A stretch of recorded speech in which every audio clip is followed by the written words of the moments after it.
Very good afternoon. IVF for whom? Okay, so this is another session in which I, Dr. Shilpa Saple, fertility specialist with Surya Hospitals, am going to interact with you. So basically, we will discuss in this session for which patients IVF is advised. Why do you need in vitro fertilization? बहुत बार ऐसे होता है कि fertility के patients treatment अलग अलग types के करके फिर बाद में ये सोचने लगते हैं कि क्या हमको आईवीएफ करना चाहिए या कब करना चाहिए और क्या हमने बहुत जल्दी किया है या क्या हमने और वेट करना चाहिए था और बाद में आईवीएफ करना है। तो ये सब क्वेश्चंस जो है आपके मन में आते हैं और आज का हमारा ये सेशन इसीलिए है कि हम आपको एग्जैक्टली आईवीएफ कौन से पेशेंट में करना है और कब करना है इसके बारे में जानकारी देंगे। सो आईवीएफ जो है महिलाओं के लिए यानी फीमेल रिलेटेड इंडिकेशंस जो रहते हैं इसमें मेन है ट्यूबल फैक्टर। सो जैसे अभी आप स्क्रीन पे देखेंगे कि ट्यूब्स जो है फेलोपियन ट्यूब्स एक मेजर साइट रहता है जहां पे बेबी एक्चुअली कंसीव होता है। सो फेलोपियन ट्यूब में एग और स्पर्म मिलके फिर बेबी क्रिएट होता है naturally.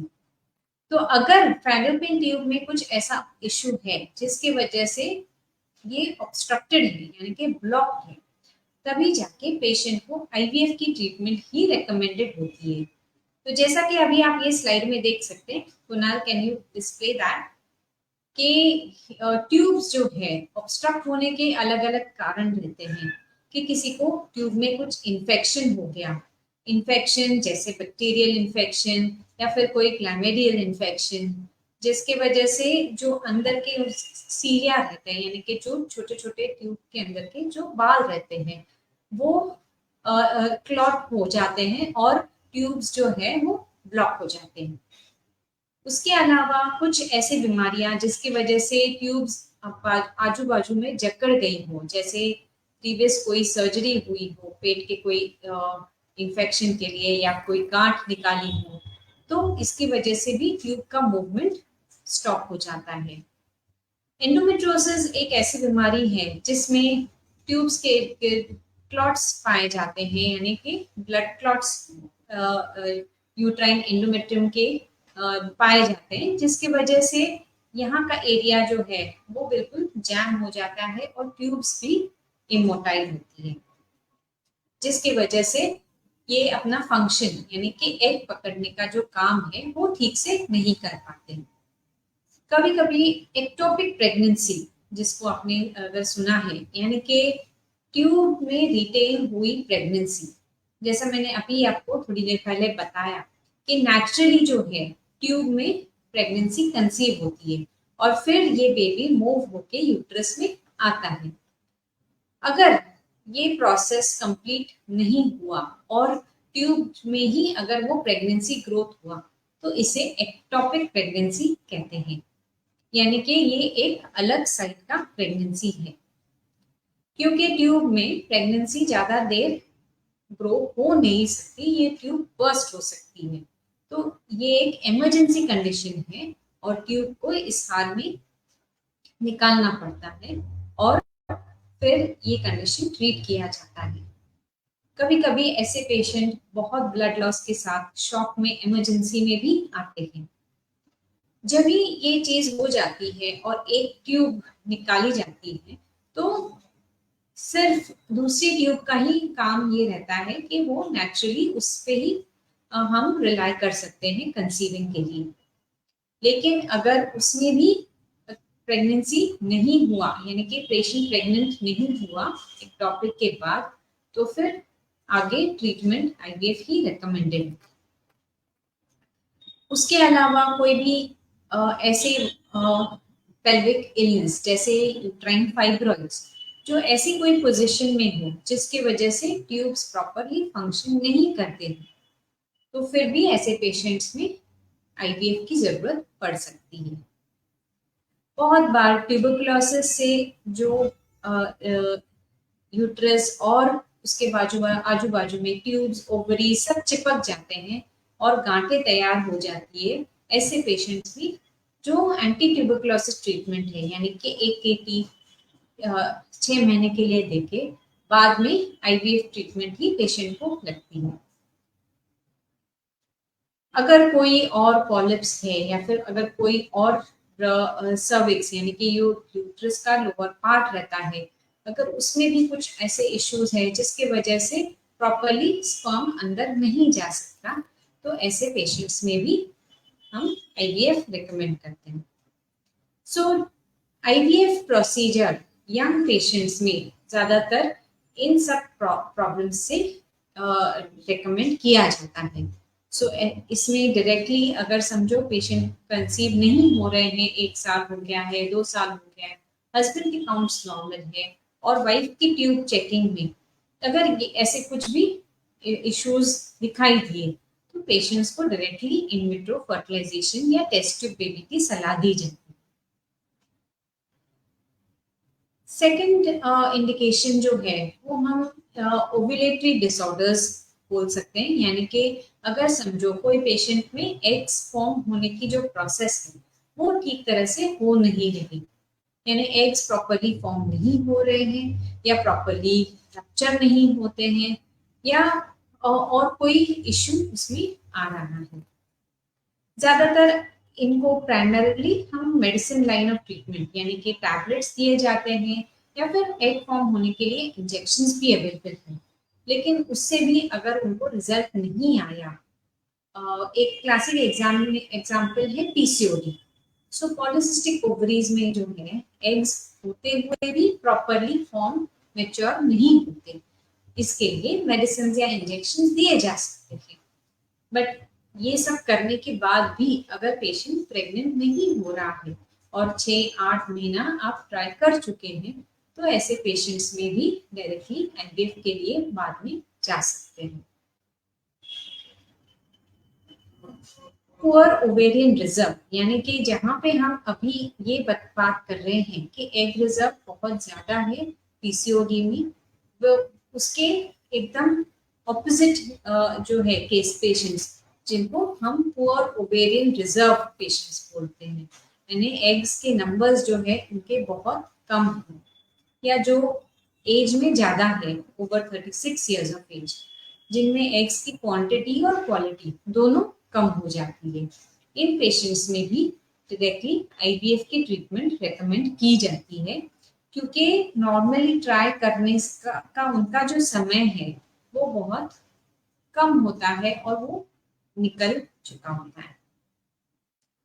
So apart from these कुछ ऐसे जेनेटिक कंडीशंस अगर है पेशेंट में कि कुछ ऐसा फैक्टर है पहले की प्रेगनेंसी में या फिर कुछ फैमिली में कुछ ऐसा डिजीज है जिसके वजह से वो उनको जेनेटिक रिस्क है अपने बच्चे में वो आने का, तो IVF की ट्रीटमेंट रिकमेंड करते हैं, क्योंकि IVF की ट्रीटमेंट में ही जेनेटिक डिजीज स्क्रीन कर सकते हैं। जो बेबी डेवलप होता है, जो एम्ब्रियो बनता है, उसमें ये स्क्रीनिंग होके फिर हम ट्रांसफर कर सकते हैं। अब देखते हैं मेल इंडिकेशंस। मेल इंडिकेशंस में ज्यादातर कम स्पर्म काउंट यानी कि जिसको ओलिगोस्पर्मिया बोलते हैं।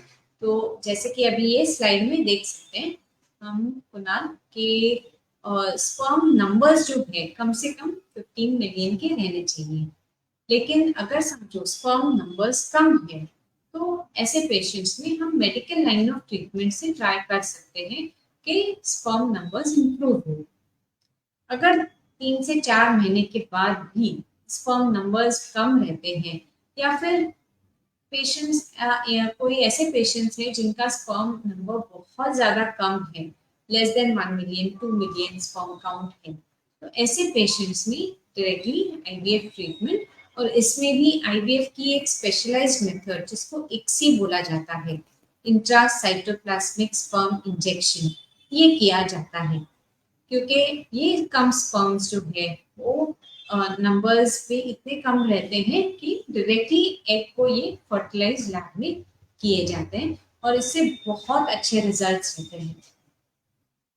सो IVF ट्रीटमेंट मेल पार्टनर्स में स्पर्म काउंट्स के लिए ज्यादातर किया जाता है कि आजकल जो हम देखते हैं कि स्पर्म्स के नंबर्स, क्वालिटी, ये सब अपनी लाइफस्टाइल के हिसाब से उसमें काफी चेंजेस आ जाती है। जो स्मोकिंग करते हैं उनमें भी स्पर्म क्वालिटी बहुत पुअर हो जाती है, तो इन पेशेंट्स में आईवीएफ की जरूरत जल्दी पड़ सकती है। नेक्स्ट इज एजोस्पर्मिया, यानी कोई ऐसे पेशेंट्स है जिनमें स्पर्म बिल्कुल भी नहीं है। सो स्पर्म सैंपल में अगर बिल्कुल स्पर्म्स नहीं है तो इसके मेन दो कारण रह सकते हैं। एक तो स्पर्म आने की पैसेज जो है, जो यूरेथ्रा का पैसेज है, अगर उसमें कुछ ब्लॉकेज है जहाँ स्पर्मेटिक कॉर्ड जा रहा है, तो अगर ब्लॉकेज है तो ये पेशेंट्स में हम नीडल से स्पर्म्स रिट्रीव कर सकते हैं। इस पेशेंट को पीसा बोलते हैं। इस पेशेंट्स के प्रोसीजर को पीसा बोलते हैं। अगर समझो स्पर्म काउंट्स बहुत ज्यादा कम है, बाहर की स्पर्म में जो सीमेन है उसमें नहीं है, लेकिन जो पेशेंट्स में अंदर थोड़े भी स्पर्म्स फॉर्म हो रहे हैं, तो ये पेशेंट्स में टेस्टिकुलर स्पर्म यानी कि टेस्टिस में से स्पर्म लेके, तो हम ये स्लाइड में अभी देख सकते हैं कि ऑपरेटिव स्पर्म रिट्रीवल मेथड्स यानी है पीसा है, टेसे है, जिसमें अलग अलग तरीके से स्पर्म जो है टेस्टिस में से या एपिडिडमिस में से, नीडल से या फिर बायोप्सी से निकाला जाता है। तो ये जो निकाले हुए स्पर्म्स हैं उनको पेशेंट के एग्स में डायरेक्टली फर्टिलाइज करते हैं। तो ये आईवीएफ इक्सी प्रोसीजर में ही पॉसिबल है।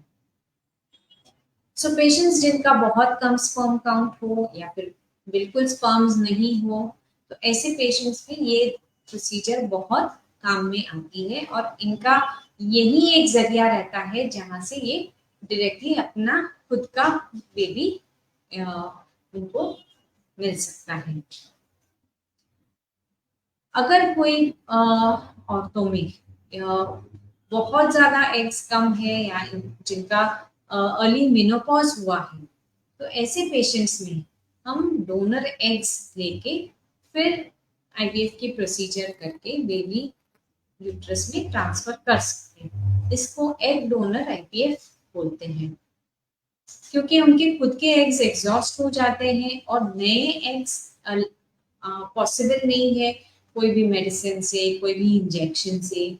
सो ये दोस्तों काफी रिसर्च वाली फील्ड है।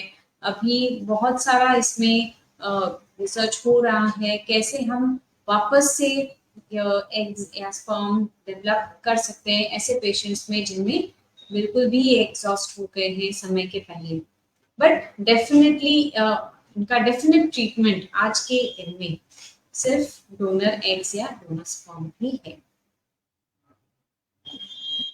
इसके बाद जो अभी सबसे कॉमन इंडिकेशन है जहाँ पे हम आईवीएफ करते हैं इज अनएक्सप्लेन्ड इनफर्टिलिटी।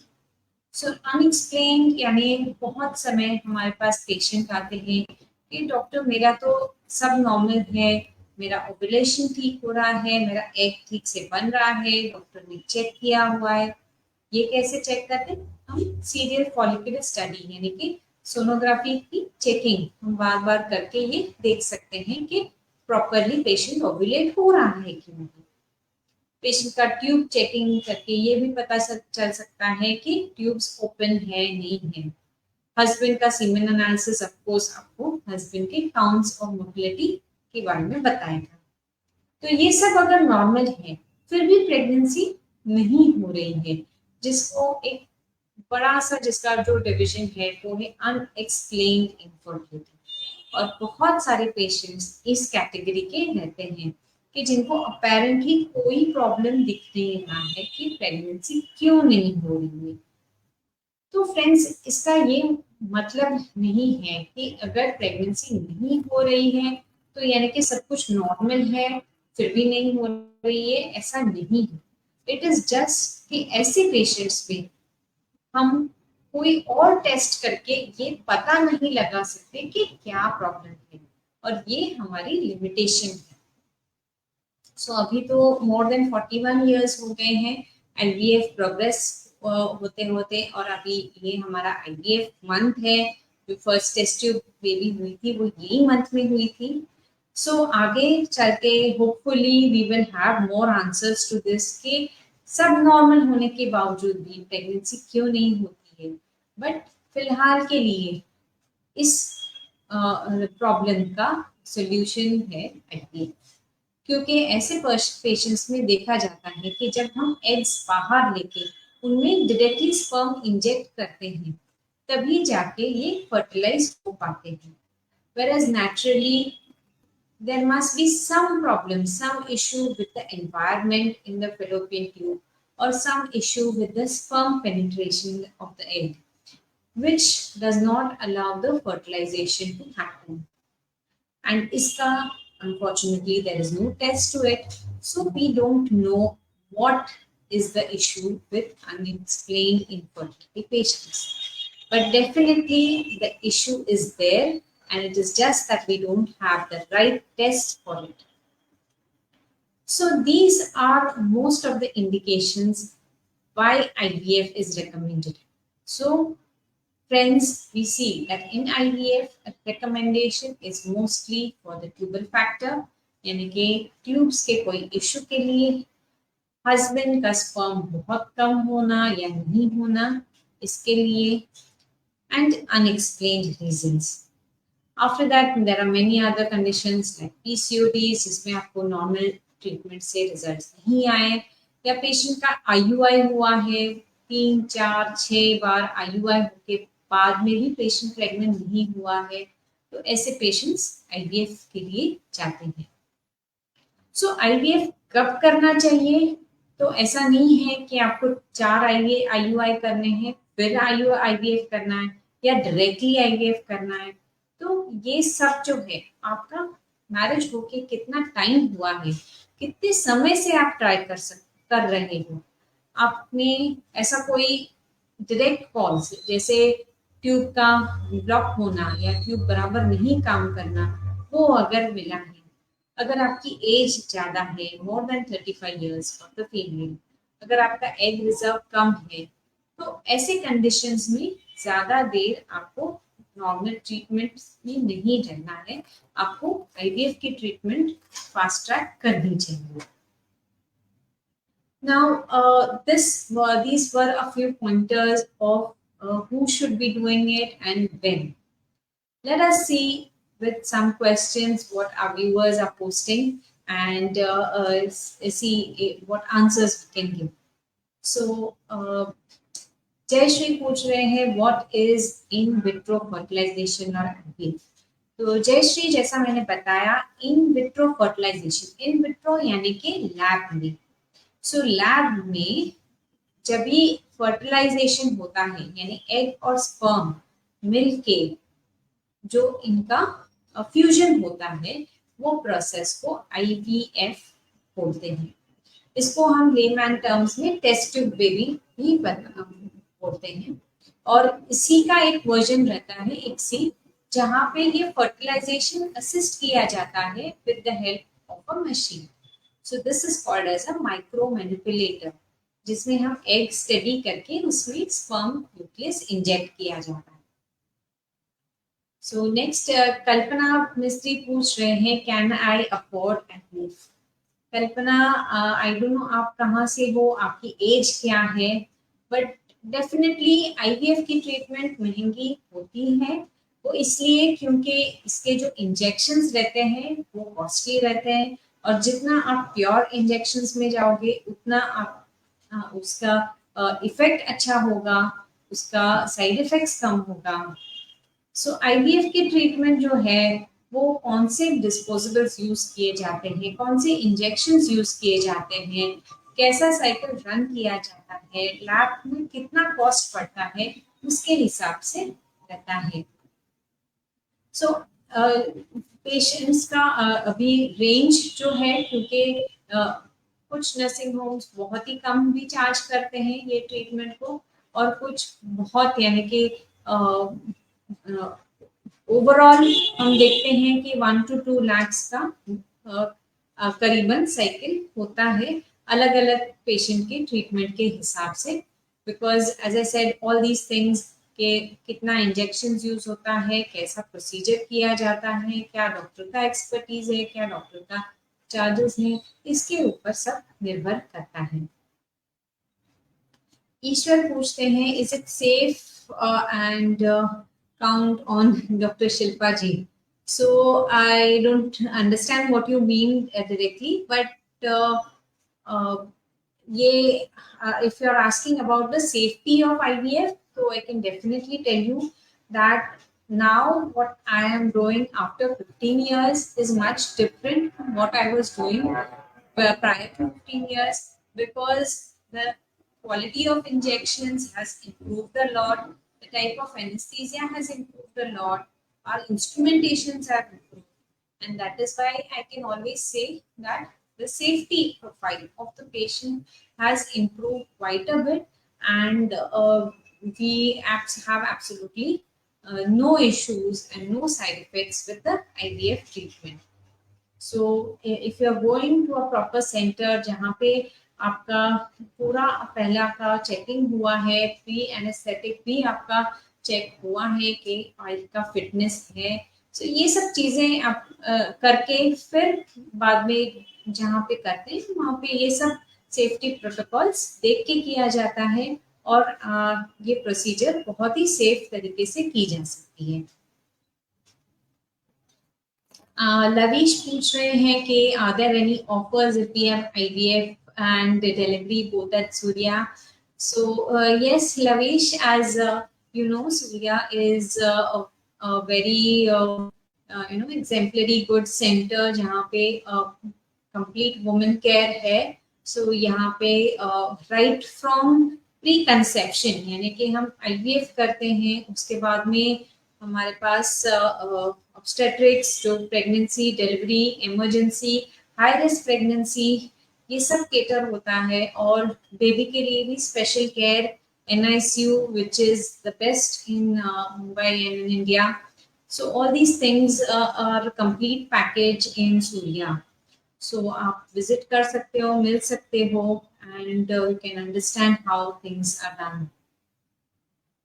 नेहा बात कर रहे हैं कि is as to a certain extent responsible for infertility और a young female can also face such issues? Neha, very good point which you have come up with. So age is, in the female, age is a very important marker, because as the age increases, it is not only the quantity of eggs but also the quality of eggs which go down. Now, what do you mean by this quality, quantity?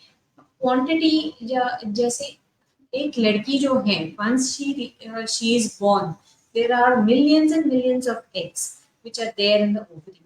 जैसे ही उसकी puberty आ जाती है, these millions go down to a few lakhs, and then जैसे जैसे periods आता है, so around 400 to 450 period cycles में ये eggs जो है ovulate होते हैं। उसके अलावा there are many eggs which don't ovulate but just die off. So ये हर एक वुमेन का अलग रहता है।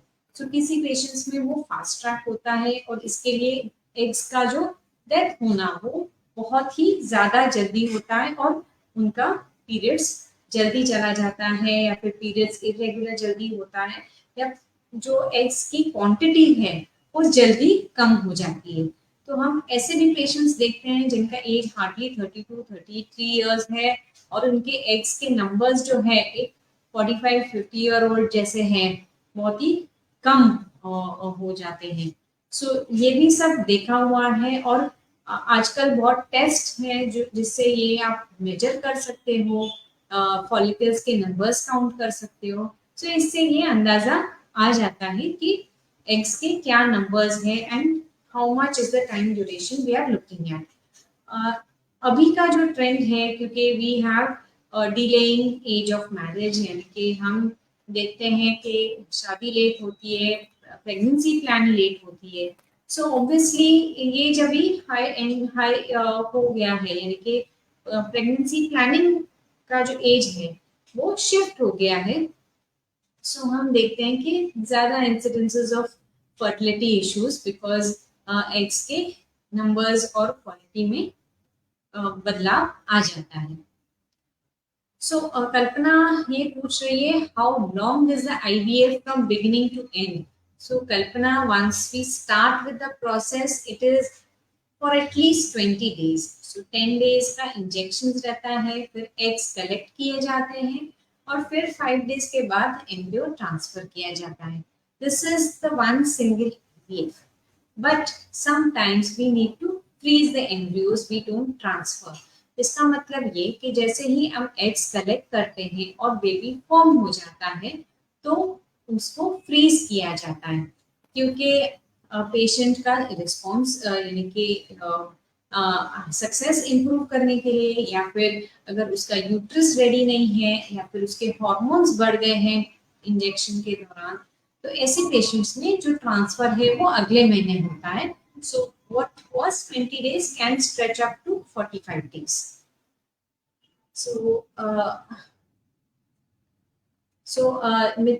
मिताधारा पूछ रही है, does IVF mean that I need to take time off work? So बिल्कुल नहीं. As I told you, nowadays the injections are quite flexible and they are self-do injections. जो आप डॉक्टर के पास विजिट्स भी है वो भी बहुत कम रहते हैं.